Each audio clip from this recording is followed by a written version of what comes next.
Então pessoal, boa tarde. Vamos começar mais um vídeo, é o quinto vídeo da série do Estúdio Car, aqui feito por mim. E nesse episódio nós vamos falar sobre a intercessão dos santos. Então outro ponto que a gente vai ter que entender agora é a questão da santidade. O que é ser santo? Ser santo, gente, não é ser perfeito não. Ser santo é você buscar fazer a vontade de Deus. Mesmo errando, mesmo falhando, mesmo sendo imperfeito, mesmo caindo. Então ser fiel para Deus não é você nunca cair, porque isso não existe. Não é você nunca pecar, porque isso não existe. É você nunca desistir. É você perseverar. Por isso que a Bíblia diz, Jesus diz, aquele que perseverar até o fim será salvo. Receberá a vida eterna. Então a primeira coisa é você entender, ser santo não é ser perfeito. É buscar a santidade. Aquelas pessoas que a igreja reconheceu oficialmente, canonizou como santos, não é porque teve uma vida perfeita aqui não, mas é porque ela não desistiu da busca da santidade, ela deu um bom testemunho na vida dela. Então a igreja crê que quando ela morreu, ela está no céu. É claro que para isso ela vai pedir alguns sinais dessa evidência. Qual é a evidência que aquela pessoa já está no céu? Então a evidência é que Deus realize graças pela intercessão daquela pessoa. Não é aquela pessoa que vai realizar o milagre, como nenhum apóstolo, a Bíblia diz, os apóstolos realizaram vários milagres, mas subentende-se o quê? Os apóstolos realizaram vários milagres em nome de Deus, sendo instrumentos de Deus. Então quando a gente diz que o santo fez um milagre, subentende-se que Deus quem realizou. Foi pela intercessão daquele santo, ele pediu. Por isso que toda oração que pede intercessão de um santo, no final tem rogai por nós, ou seja, peça por nós a Deus, porque é Deus quem realiza. Então aí na Bíblia diz, santo, santo, santo, Senhor Deus dos exércitos, ou então, só Deus é santo. Então quer dizer o quê? Que não existe santo, Quando a Bíblia diz, só Deus é santo, quer dizer que só Ele é santo por excelência, só Ele é o santo perfeito, só Ele é a fonte da santidade, só Ele é o santo dos santos. Mas não quer dizer que aqui na terra a gente não possa buscar a santidade.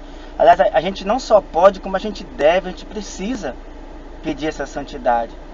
Não é uma contradição, porque senão a Bíblia seria mais uma vez contraditória, mas não é. Nenhuma vez ela é contraditória. A gente que precisa estudá-la de todos os focos, com todo o contexto, com mais citações. Então quando a Bíblia diz só Deus é santo, tudo bem, amém, com isso é certo. Mas também diz, o próprio Deus, sede santos porque eu sou santo. Então ele está dizendo, sejam santos também, busquem a santidade. Então buscar a santidade é uma necessidade, é possível. É possível, aqui na terra a gente vive doses de santidade, doses da graça. Quando a gente confessa o nosso pecado, que somos perdoados, ali a gente está no estado de graça naquele momento. Depois o ser humano vai pecar novamente, mas tem um arrependimento, tem a luta, é uma luta diária. A santidade é uma luta diária, é uma tentativa diária de agradar a Deus. Ninguém vai agradar a Deus sem a santidade, sem a fé. Não vai. Então ser santo é isso, é você nunca desistir de buscar fazer o que agrada a Deus. Então ser santo não é contraditório, ser santo é um desejo de Deus e depende dele buscar essa vida. Nós somos santos pelo Espírito Santo que habita em nós, mas também temos pecados porque temos o nosso espírito humano, o nosso pensamento humano, a nossa carne também, que muitas vezes não resiste às tentações. Então é uma luta diária. Agora, a missão do cristão é deixar prevalecer a santidade do Espírito Santo. Quando ele deixa prevalecer apenas o seu lado pecador, aí fica difícil. Então, a segunda coisa compreendida, ser santo. Ser santo, a igreja deixa isso bem claro, ser santo não é só aquele que está ali representado no altar, não é só aquele que é canonizado.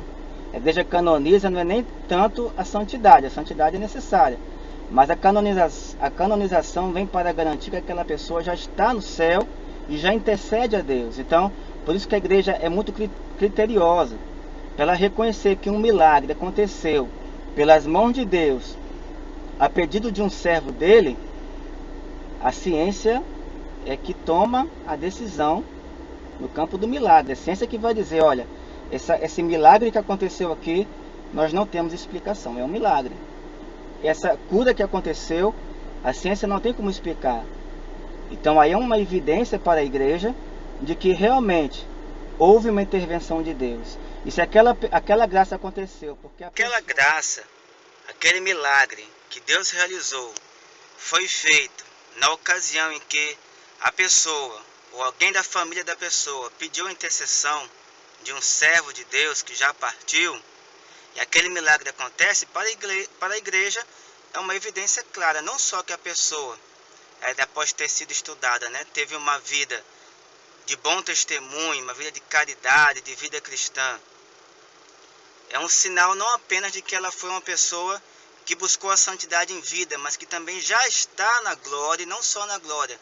Ela pode pedir que Deus realize um milagre, uma graça, então a igreja dá um reconhecimento oficial que se chama a canonização. Bom, ficando claro agora a questão dos mortos, os mortos, os bons vão para o céu, tem o céu como garantia. Ficando claro que santidade nós precisamos buscar, e Deus é quem nos dá. Só resta agora falar sobre a questão da intercessão em si. E quando se fala em intercessão, a primeira citação que nos coloca é de São Paulo, que diz assim: só há um mediador entre Deus e os homens, Jesus Cristo. Mas a questão não para aí, o versículo não para aí. Da mesma forma que eu tenho certeza que eu posso interceder pelo meu irmão, eu posso ser intermediário entre o meu irmão e Deus quando eu rezo por ele, o irmão pode ser intermediário por mim diante de Deus. Quando eu peço oração para ele, que ele reze por mim, ele está sendo intermediário entre Deus e os homens. Então essa citação de Paulo precisa ser compreendida, e a compreensão é só ler o restante do versículo. Então o versículo diz assim: só há um mediador entre Deus e os homens, Jesus Cristo, o qual derramou seu sangue para a remissão dos pecados. É mais ou menos assim que a citação diz. Então a citação está falando da única mediação que realmente coube a Jesus Cristo, que é a mediação da salvação. Ou seja, como salvação, o único que serviu de ponte, que reconciliou a preço de sangue, com a aliança de sangue na cruz, que reconciliou o Deus Pai com a humanidade, porque havia ainda um abismo. Por mais que houvesse intimidade com Deus, por mais que alguém falasse com Deus, ainda havia um abismo que era o pecado. Então esse abismo foi quebrado com o sacrifício de Jesus na cruz. Ele reconciliou. Então nesse sentido de salvação, é que Jesus Cristo foi o único mediador. Ele foi o único que pelo seu sangue reconciliou a humanidade com o Pai. Mas no sentido de intercessão orante, de rezar pelo outro, não é só os vivos que podem fazer. A Bíblia mostra também a intercessão no céu, e não só de anjos, mas também dos servos de Deus. Então nós temos como intercessão de anjos dois exemplos, um já no Antigo Testamento e outro no Novo Testamento. O do Antigo Testamento é o anjo que pede por Israel a Deus, que pede a Deus por Israel.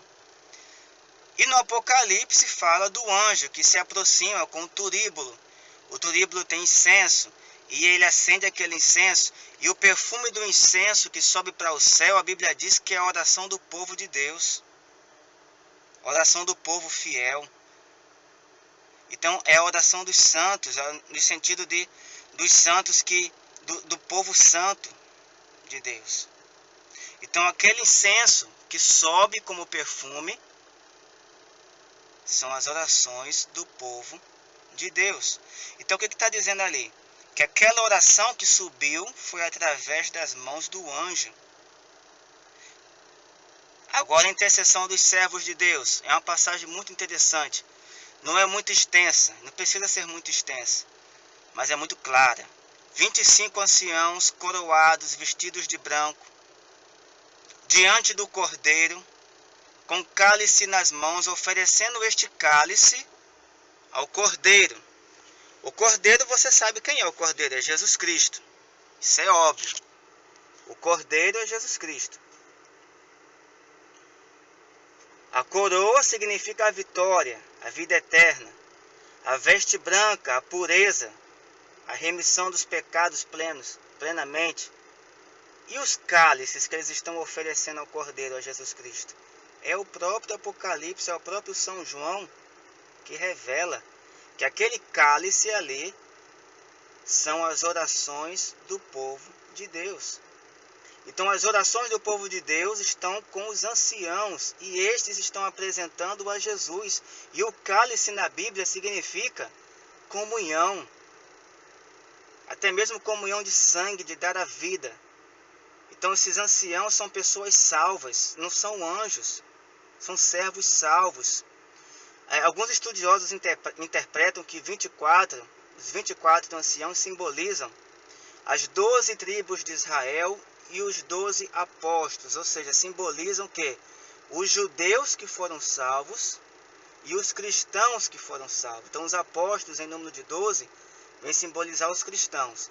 12 tribos de Israel vêm simbolizar os judeus. Então os 24 simbolizam todos os judeus e cristãos salvos no céu. Então lá eles estão apresentando a Jesus. Ou seja, e também lembremos do anjo que apresentou as orações em forma de incenso. Ou seja, por mais que eu chegue no meu quarto, por mais que eu diga eu não vou pedir oração de ninguém, eu mesmo vou pedir a Deus. E você pode fazer, deve fazer, mas o cristão, ele não reza só por si, ele reza pelo outro, ele pede também oração para si. Mas se alguém disser, só vou rezar por mim, só vou falar direto com Deus. Mesmo assim, meu irmão, mesmo você usando o nome de Jesus, mesmo você falando diretamente com o Pai, a tua oração não vai diretamente para Deus. Agora, por que não vai? É uma determinação de Deus. Vai passar por anjo ou vai passar pelos anciãos, pelos servos salvos, vamos dizer assim. E por que isso? Porque por mais que eu busque fazer a vontade de Deus, por mais que eu busque a santidade, por mais que alguém viva bem o Evangelho, ela nunca será totalmente pura, ela nunca será perfeita. A oração dela, então, logicamente, vai ser imperfeita, vai vir com mancha de impureza que está na nossa alma. E a impureza, a imperfeição não entra no céu. Por isso que tem esses intermediários, não são barreiras, mas é como se fossem filtros. Ou seja, a tua oração vai passar, mas a impureza da tua alma, a impureza que subiu com tua oração, a impureza do nosso ser, a imperfeição do nosso ser, não fica. Só passa a tua oração já purificada pela intercessão daqueles que são puros. Os anjos, porque os anjos do céu são puros. E a pureza dos que estão salvos. Por quê? Porque eles estão no céu totalmente remidos pelo sangue do Cordeiro. Então, meu irmão, a Bíblia é clara. Os anjos apresentam nossas orações. Os servos salvos apresentam nossas orações ao Cordeiro Jesus Cristo. Então, por mais que você não queira, por mais que você não creia, por mais que você não peça intercessão, a própria determinação de Deus vai passar pelo anjo, vai passar pelo servo de Deus, para chegar a mim filtrada, vai chegar em mim somente aquela oração purificada. Então, eu espero que tenha ficado claro essa questão da situação dos mortos, a questão da santidade e a questão da intercessão dos santos em si. Toda oração que se pede a intercessão dos santos tem lá, aqueles santinhos, né, por exemplo, rogai por nós. Ou seja, peça por nós a Deus.